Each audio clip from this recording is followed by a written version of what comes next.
Hello, welcome back to another episode of the Bonsai Blacksmith.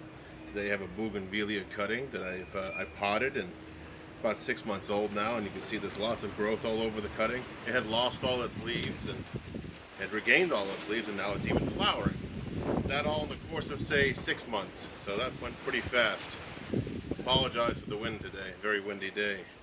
The wind of the south is pretty strong today. So what I'm going to do is, after I've gotten some suggestions on how to stylize this cutting, I'm going to actually cut it and make two trees. I'm going to keep the base where it is, and then the other one's going to be put into the ground. So let's go ahead and do that. Alright, so again, apologies for the heavy wind, but this cutting has fallen off the tables and been knocked over by the wind here several times, and I found it on the ground today, hence these weights sitting on there. So let's go ahead and just do the obvious. It's going to come right out. It's in a really loose substrate. So let's put the air pot here, bring this here. Let's see what we're working with. It's going to break up this root ball. It's got quite a, turn this upside down, you can kind of see. It's got quite a pad, and this is just from air roots. Not air roots, but the air pot. So I would say the air pot did its job. They're very prolific growing. I'm going to be gentle here with my root hook and break up some of that mass, see if I can't get in there. So windy moves the air pot. Look at that. No tree is safe. I'm going to start wiring my trees to the pots now. I've finally conceded to that. I didn't want to, but unless that tree's been in there for a long time, it's got a lot of soil to hold on to, it's going to get blown out for sure. So yeah, this is actually a lot more dense than I thought it was going to be. These fibrous roots are everywhere in this. So see if I can't pull some of that away and see what we're working with. Get down to this root ball. Again, this is a cutting. I took off a Purple Bougainvillea. Oh man, this is pretty nice roots in here. Cannot complain. I'm not going to play with the roots today, not much, a little maybe. You'll see that this tree is going to change drastically once I'm done. Hate to do this while it's flowering, but I don't have a lot of choice.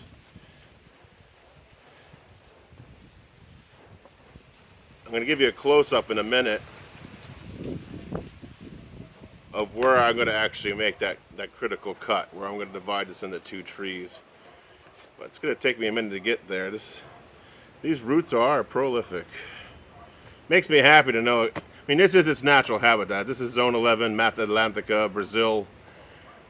This is where it's from, so I shouldn't be so surprised that it's liking what it's getting here outside. It is outside all the time. I don't put it in a greenhouse. I am considering a greenhouse because this is on its side so long. I got roots all the way up here on this side of the trunk, so I'm gonna have to think a little harder about how I want to position this when I repot it. Again, I'm doing my best to protect the roots where I can. Use my little root rake, I call this, little root rake. It doesn't have very big teeth in it, so it's not so aggressive, and it allows the small, finer roots to pass through the teeth. It's a little rusty right now. The maritime climate here is just brutal. So as we get there, getting a nice pile set up here. I got a few worms in this little tray underneath, I noticed. I don't know, I'm not so sure how the worms will affect the bonsai pot. Normally worms are great for a garden, but I don't know about a confined space. If anyone has the know-how on that, please share it in the comments below. So I'm actually getting quite a nice cleaned up root ball here. Just a little bit more sand. I don't know, I might give it a little moisture so it doesn't dry out. There we go. Also makes it harder to clean, but at the same time I prefer it to live.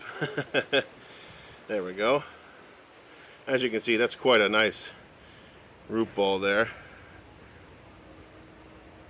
There we go. All right.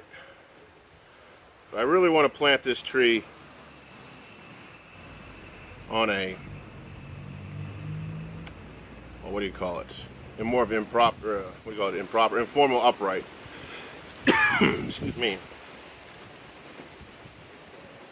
There we go. So I think this is as best as I'm going to get this right now.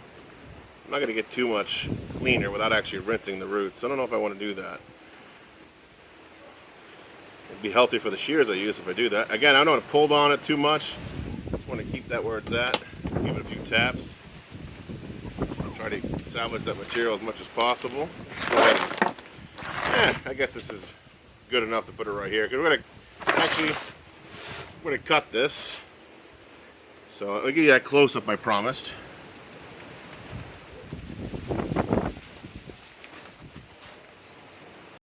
Alright, so here's that root base. Go closer up on that root base.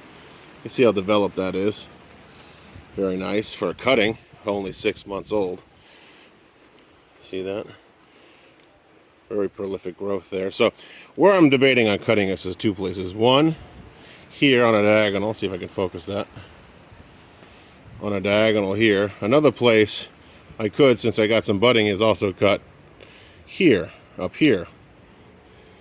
Taking this whole thing out completely. I'm leaning more to here. So you can refocus that. I'm leaning more to this zone here. And it'll redefine itself a nice, very thick trunk bougainvillea. I'm going to go ahead and do the thing I want to do and cut this.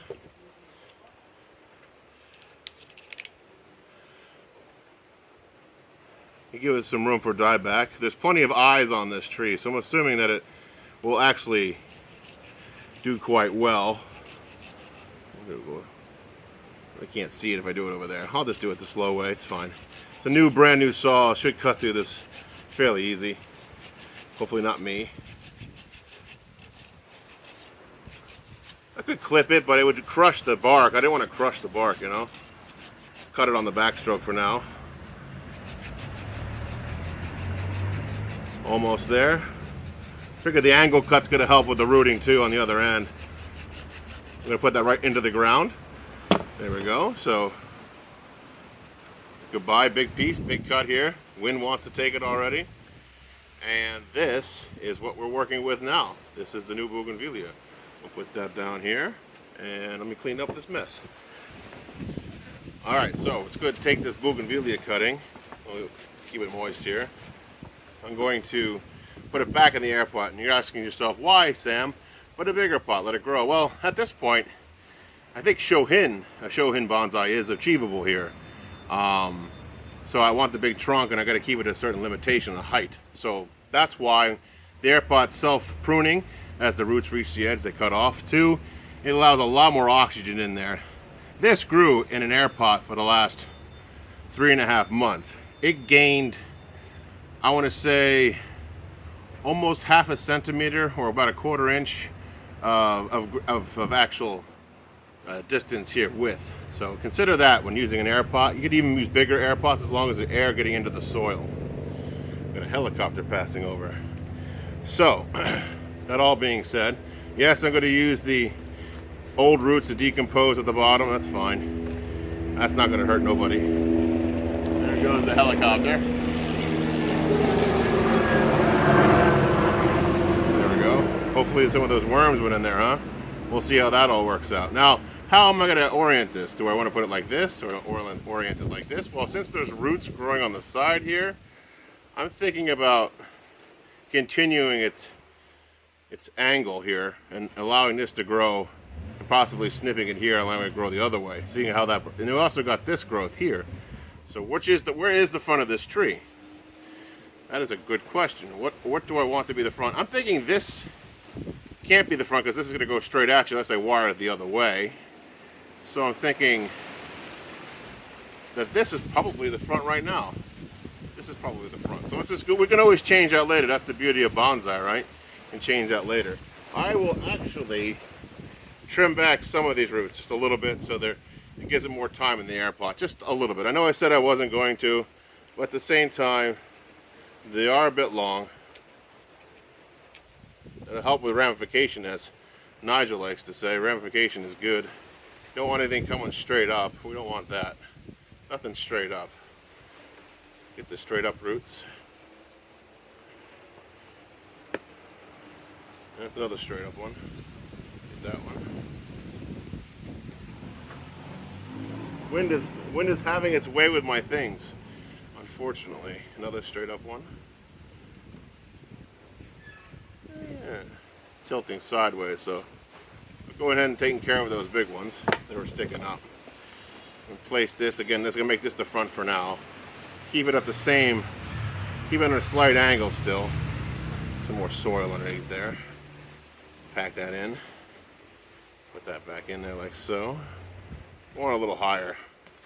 I am going to put a basalt layer on top of this. This is purely a substrate. A sub-substrate. If there's such a thing. There we go. Keep it in like that. I think we can go a little higher. So I'm going to push these roots down.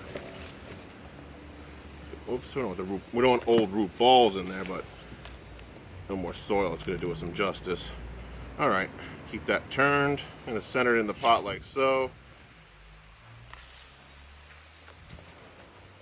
Like so. Nothing too crazy. Just some help hold that down. Now what I'm going to do is make sure that's in there with my... Make sure the soil is in between the roots that I've pushed in there.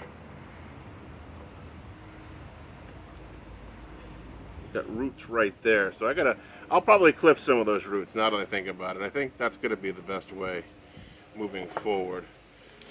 A little bit more topsoil there. Distinguishing the old roots from the living roots will be fun. There we go. Pack that in a little bit better. I want it to sit up a little bit more, not too much of an angle. So let's go ahead and get my aquarium goodies here.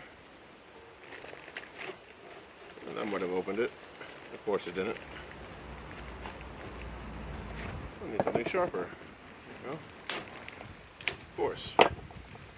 So what I'll do is here is I'm going to just fill this in with the basalt. You're going to lose some through the holes, but that's just the nature of this. That's enough of that. And that allows a nice layer to keep the weeds from growing up through. And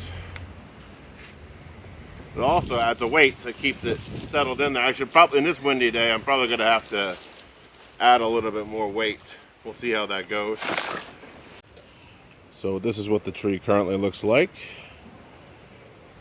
Now it's time to add some sealant to the top. Alright, so here we go with the sealant. Hopefully we've still got some in here and the wind doesn't take it away too quick.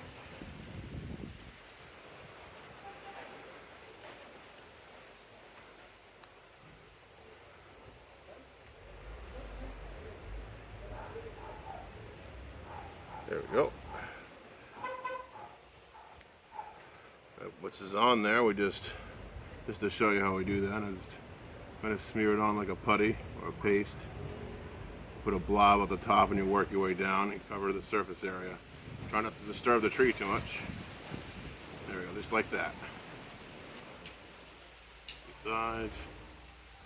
Let's see if I got it correctly. That looks pretty decent. Now there's a spot where the bark came off on the bottom. I'm just going to hit that real quick. That's important.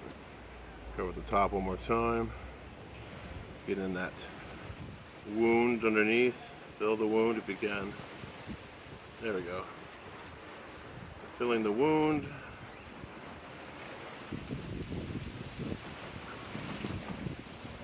All right. I believe there it is. Put some more of that putty up here around the edge. I'll give you a close-up now. So here we have the finished cut bougainvillea with the sealant on it. Time for some water.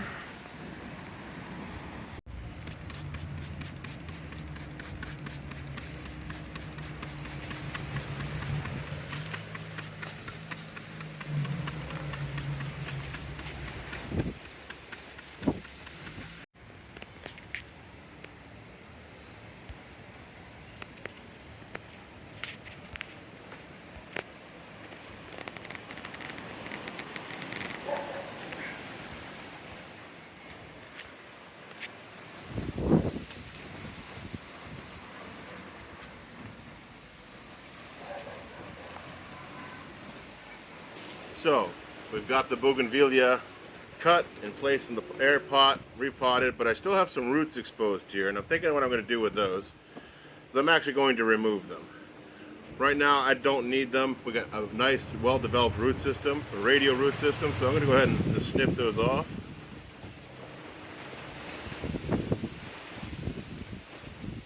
Without disturbing the tree too much. Now there's a few roots here that I can't get to, so what I'm going to do is just go ahead and mound this up some. That way these roots have a place to bury maybe future nabari, because this tree definitely will need nabari. So I'm going to go ahead and build a mound around the base of this tree to help with that for now. Like so. Quick and easy. Push that in, make sure it's settled. And that's set, and we'll give it some more water. Like so. And thank you very much for hanging out with me for another episode of the Bonsai Blacksmith. If you like what you saw, consider liking and subscribing. And until next time.